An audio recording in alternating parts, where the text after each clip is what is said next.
Big tech stocks plunge after earnings reports. The stock market surges up anyway. This spells relief. How long is this relief going to last? So stay tuned for the full episode. Welcome back. This is Richard with Wisdom Investor.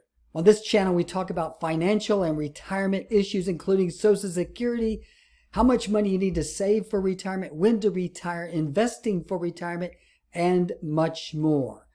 So the big tech stocks earnings were way down. However, the market did have a relief rally to the upside. We're going to investigate how long this rally is going to last. Is it the real deal right now, or are we going to try to test those lows again? Here's the headlines. Big tech falters on dreary earnings. Meta's down 26%. Amazon tumbles 13%. Now, just a couple of weeks ago, the fear and greed index was in the extreme fear area. The market was going down. It looked like the market was going to continue to collapse. Now, just a couple of weeks later, this indicator, the fear and greed index, is in the greed category. What this means is investors are looking for the market to go higher. Now, what we have to watch out for in this fear and greed index, if we move from extreme fear to greed too quickly, that can be a bad sign for the markets.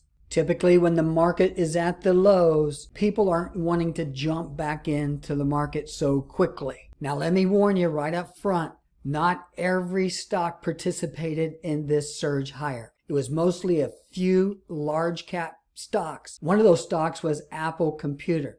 Now, Apple Computer, when it goes up, it does control the markets because so many of the index funds are loaded in Apple stock. Here's how we look right now. Here's the S&P 500 SPY. The SPY was down as much as 28%. And you can see the last 2 weeks we've surged to the upside, despite some of the big techs having very poor earnings. The Dow Industrials also surged higher. Money's been flowing into the Dow stocks. These are mostly blue chip stocks. The Dow right now is down for the year about 12%. Here's the top 10 holdings in the Dow Jones Industrials. You can see that these are all large company stocks. These top 5 stocks here, which are the highest percent holdings in the Dow Jones Industrials, they've been surging higher, and this is pushing the Dow Jones Industrials higher much quicker than most of the other index funds. Right now, there's lots to worry about. Inflation, high interest rates, possible recession coming. When's the next shoe going to drop? We're going to look at a new chart here. This is called the Ichimoku Cloud. Now we're looking at the S&P 500 all the way back to 1999 to our current situation. The Ichimoku Cloud is green. Then when the market starts to turn down, it turns red, then back up when it's green again. And then when the market turns down again, it turns red. You can see here from the period of 2010 to 2022, we were mostly in the green in the Ichimoku Cloud here. If we look at the bottom left, we'll see the dot-com bust and then also the financial crisis. We're going to zoom in on this particular area. Now we can see the Ichimoku Cloud here a little clearer. When the market's moving up, the cloud is green. When the market's moving down, the cloud turns red. Essentially, this is resistance. Now you can see in the dot-com bust, the market would move down, then we would get these surges higher, anywhere between 8 to 10, 12, 15%, then the market would come back down again. This went on for a couple of years. Then eventually the market was able to break up and out of this red cloud, and we turned bullish again to the upside. Then we had the financial crisis. The stock prices collapsed below the green cloud, and then they plunged much lower. Then eventually, by 2009, the S&P 500 was able to penetrate the Ichimoku Cloud red, and then we started a new bull trend for the next 12 or 13 years. Now we're going to zoom in on our current situation. Again, this is the SPY, the SPY, the S&P 500. This is a weekly chart, goes back a couple of years here. You can see right here where the market dipped. This was the pandemic. It dropped below the cloud, but then buying came in and also a little help with the Fed.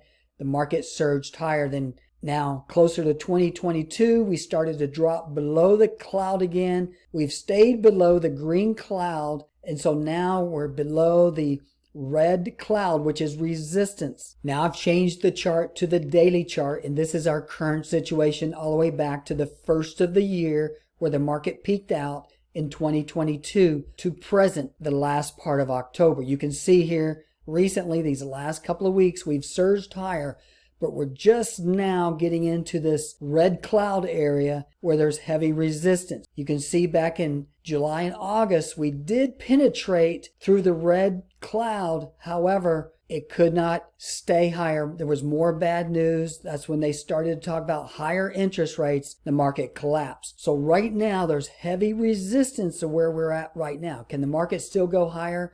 It can. We're going to take a look at where we think this current leg is going to peak out and what's going to happen, say, over the next 30 days. We're looking at a chart that Stan Harley calculated here. This is an 18-day trading high-to-high sequence. It's calculated what they called Lucas numbers. These are numbers related to Fibonacci cycles. And you can see, based on these calculations here, these black vertical lines are where the Lucas numbers calculated a high in the market. And you can see this is pretty close here. This is an 18-day high-to-high sequence, and these highs in the markets correlated very closely to these Lucas numbers. Now, according to these Lucas numbers in this calculation here, it looks like we're real close to a high on this leg up. And if the market does what these numbers are showing, we would possibly come down. We don't know how far, but I'm not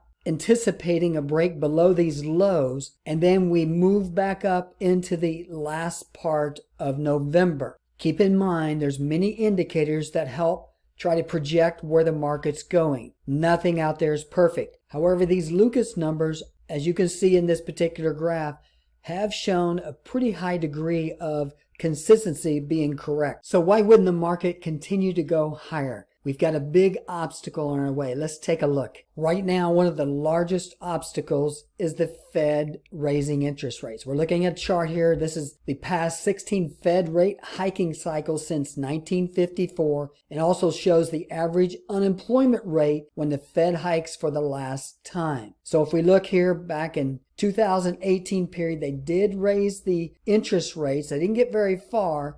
Unemployment started to go up. It went up to as high as 3.9%, and that pretty much put fear through the Fed, and they started to lower the rates again. Right now, the unemployment rate is only 3.5%, which is very, very low. However, you can see this blue line here.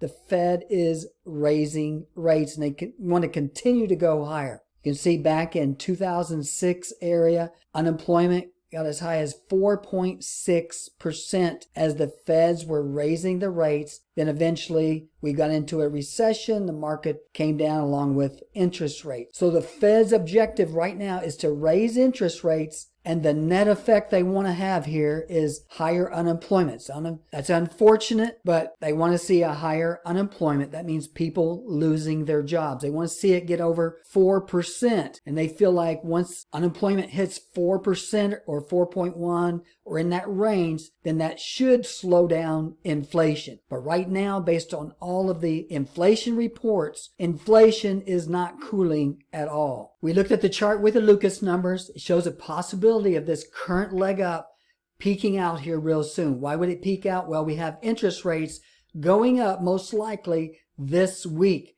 And depending on what the Fed has to say, if they have that tough outlook, like we're going to be real tough on these interest rates until this inflation stops, that could be a big negative for the markets. So we'll have to wait and see on that. I want to thank you for watching here today. If you have any questions, leave a comment. Stay tuned for our next episode.